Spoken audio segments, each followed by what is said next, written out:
তোমরা যে গৌরবের অধিকারী হয়েছ সেই গৌরবটুকু কিন্তু তোমাদের ধরে রাখতে হবে, এবং সেই গৌরব যদি তোমরা হেলায় হারাও, তোমরা যদি কোনো ভুল পথে গিয়ে তোমাদের সেই সুনামটি যদি তোমরা নষ্ট করে দাও, তাহলে কিন্তু বাংলাদেশে শুধু তোমরা ক্ষতিগ্রস্ত হবে না, বাংলাদেশের যে ভবিষ্যৎ প্রজন্ম তারা ক্ষতিগ্রস্ত।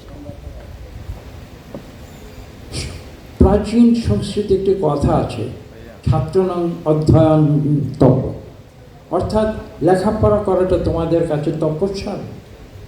এই কথা কিন্তু ভুলে গেলে চলবে না। লেখাপড়ার কোনো বিকল্প নেই। তোমরা নিশ্চয়ই দেশের কাজে তোমাদের নিয়োজিত করবে, তোমরা এই দেশ পরিচালনা করবে, দেশকে মঙ্গলের পথে নিয়ে যাবে, দেশকে সম্মানের দিকে নিয়ে যাবে। বিশ্বের বুকে বাংলাদেশকে তোমরাই মাথা উঁচু করে দাঁড়িয়ে নেবে, কিন্তু সেজন্য তোমাদের সঠিক প্রস্তুতি গ্রহণ করতে হবে। তোমাদের ক্লাসে ফিরে যেতে হবে, যারা ক্লাস থেকে বেরিয়ে এসেছে ক্লাস সঠিকভাবে করতে হবে এবং উপযুক্ত শিক্ষা নিয়ে পুনরায় তাদের সমাজে ফিরে আসতে হবে এই দেশ পরিচালনার দায়িত্ব। এই কথাগুলো তোমরা মনে রাখলে কঠিন, কিন্তু আমাকে বলতে হবে। আমরা যদি কোনো নিজেদের অভিষ্ট লক্ষ্যে আমরা সঠিক কথাগুলো বলতে ভুলে যাই, তোমাদের যদি সঠিক উপদেশ দিতে আমরা ভুলে যাই, তোমরা যদি ভুল পথে যাও, আমরা যদি তোমাদের সংশোধন করে না দিই, তাহলে কিন্তু সেজন্য শুধু তোমরা নয়, আমরাও দায়ী থাকি।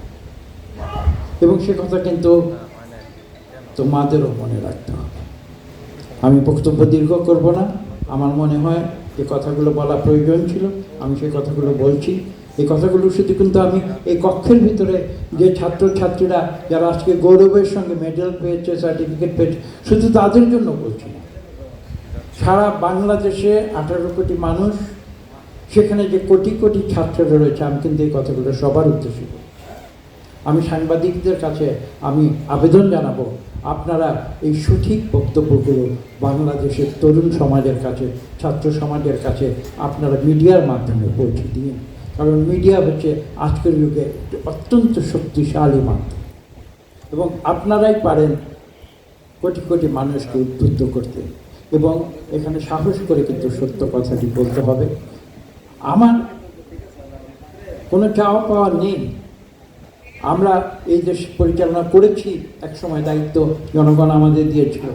ভবিষ্যতে যখন নির্বাচন হবে, সুষ্ঠু নিরপেক্ষ নির্বাচন যদি হয়, দেশের মানুষ যাকে দায়িত্ব দেয় তারাই এই দেশ পরিচালনা করবে।